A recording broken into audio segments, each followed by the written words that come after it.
Siapkan blender, lalu masukkan 8 lembar roti tawar. Ini saya gunakan roti tawar tanpa kulit. Lalu sobek atau potong kecil-kecil, masukkan ke dalam blender. Jika menggunakan roti tawar yang ada kulit, pinggiran kulitnya itu boleh dipotong sedikit menggunakan pisau agar tekstur pudingnya ini tetap halus dan lembut. Kemudian masukkan 2 butir telur. Saya pakai telur ukuran sedang. Lalu masukkan 250 ml air putih. Kalau untuk takaran gelas, ini 1 gelas penuh seperti ini, gelas belimbing.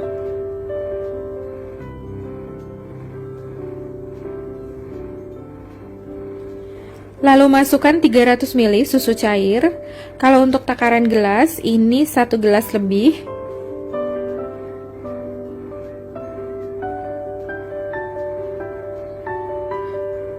Jadi lebihnya itu pas di garisnya ya, seperti ini. Kemudian ini di blender hingga halus.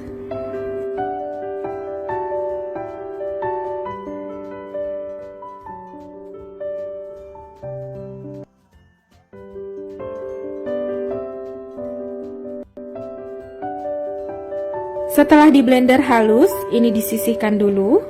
Selanjutnya, siapkan 1 buah panci untuk memasak. Saya pakai panci yang agak besar. Lalu masukkan 2 bungkus bubuk agar-agar putih untuk mereknya sesuai selera.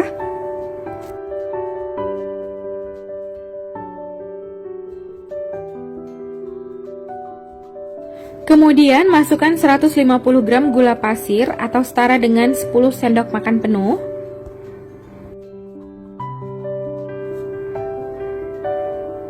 Sebelum menuang cairan, ini diaduk dulu hingga tercampur rata, agar ketika menuang bahan cair, bubuk agar-agarnya ini nggak menggumpal. Lalu masukkan 250 gram SKM atau setara dengan 1 gelas belimbing penuh. Jadi 1 gelas belimbing itu isinya 250 ml ya. Lalu masukkan 1 liter air atau setara dengan 4 gelas belimbing. Kemudian ini diaduk hingga tercampur rata.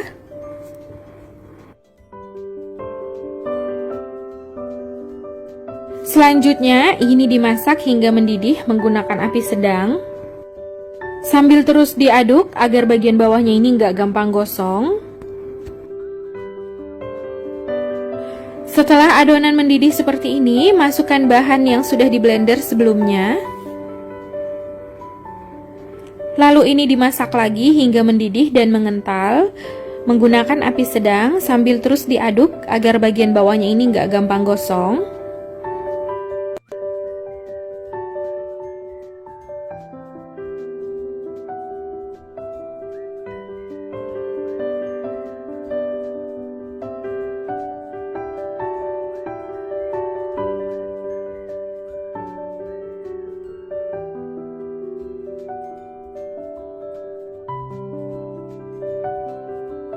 Setelah adonan mendidih dan mengental seperti ini, matikan api kompornya. Jadi bisa dilihat ini teksturnya udah menyerupai santan kental.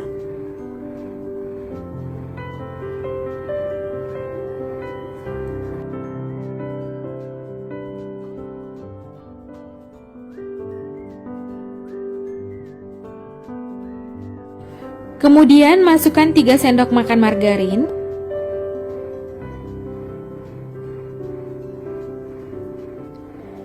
Lalu aduk lagi adonan hingga tercampur rata sampai margarinnya mencair.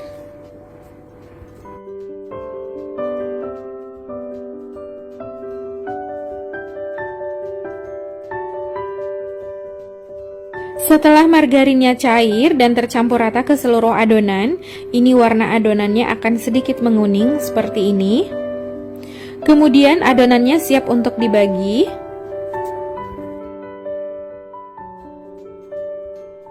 Siapkan 1 buah wadah, lalu bagi adonan menjadi 2 bagian sama rata. Ini masih panas banget, jadi harus hati-hati. Kemudian beri pewarna pada 1 bagian adonan. Ini saya masukkan 1 sendok makan pasta pandan. Boleh diganti dengan pasta mocha, pasta coklat, atau coklat bubuk sesuai selera. Lalu aduk hingga tercampur rata. Untuk satu bagian adonan ini saya nggak kasih pewarna, jadi warnanya tetap seperti ini. Di sini saya udah siapkan loyang, saya pakai loyang bulat. Ini udah saya bilas menggunakan air putih. Tujuannya dibilas seperti ini agar mengeluarkan pudingnya nanti lebih mudah dan nggak lengket. Kemudian tuang adonan ke dalam loyang. Ini saya tuang yang warna hijau. Kemudian tuang lagi adonan putih. Jadi ini dituang selang-seling bergantian. Karena ini pakai centong yang lebih besar, jadi ini cukup satu centong seperti ini.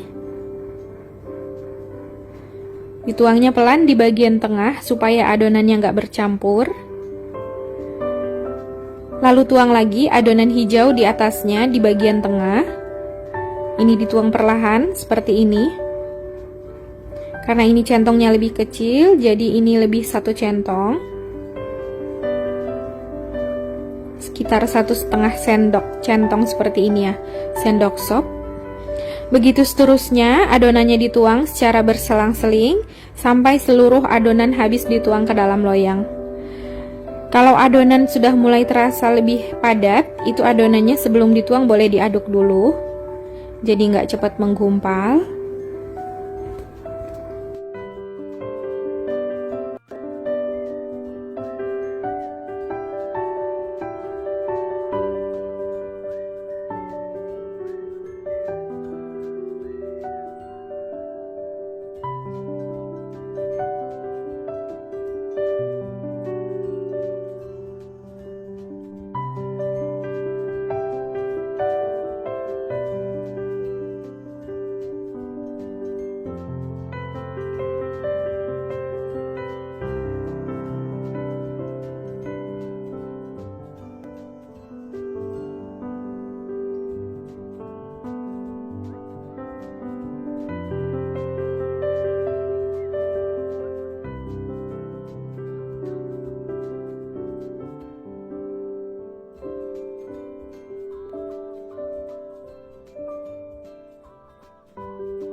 Setelah adonan selesai dituang ke dalam loyang, biarkan loyangnya seperti ini, jangan digeser, jangan digoyang, jangan diangkat, supaya motifnya ini nggak hancur, nggak berantakan.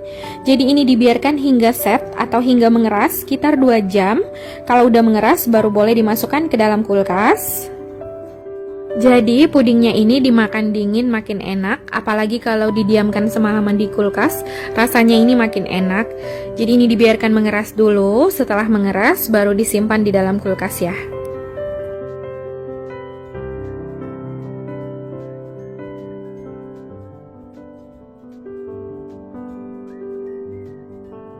Nah, ini pudingnya udah selesai saya simpan dalam kulkas sekitar 4 jam.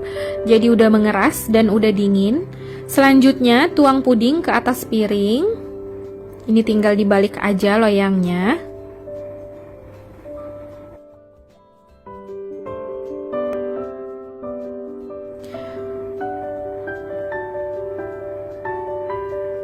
Kemudian ini loyangnya ditarik perlahan ke atas supaya pudingnya nggak hancur. Jadi ini berasa ya pudingnya udah turun dan loyangnya ditarik ke atas.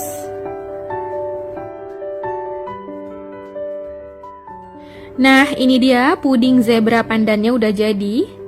Selanjutnya ini saya potong, sebaiknya menggunakan pisau yang tajam.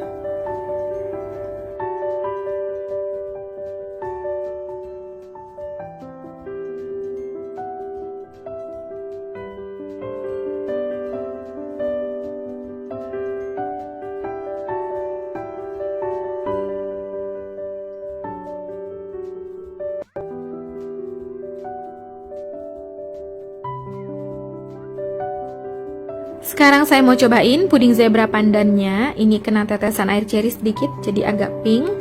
Warnanya ini cantik banget, slow. Jadi kalau mau warnanya lebih ngejreng lagi, boleh ditambah pasta pandannya. Ini cantik banget. Dari potongannya, ini berasa lembut banget ya. Bismillahirrohmanirrohim. Ini enak banget, mantep, lembut, creamy, manis, seger banget ya.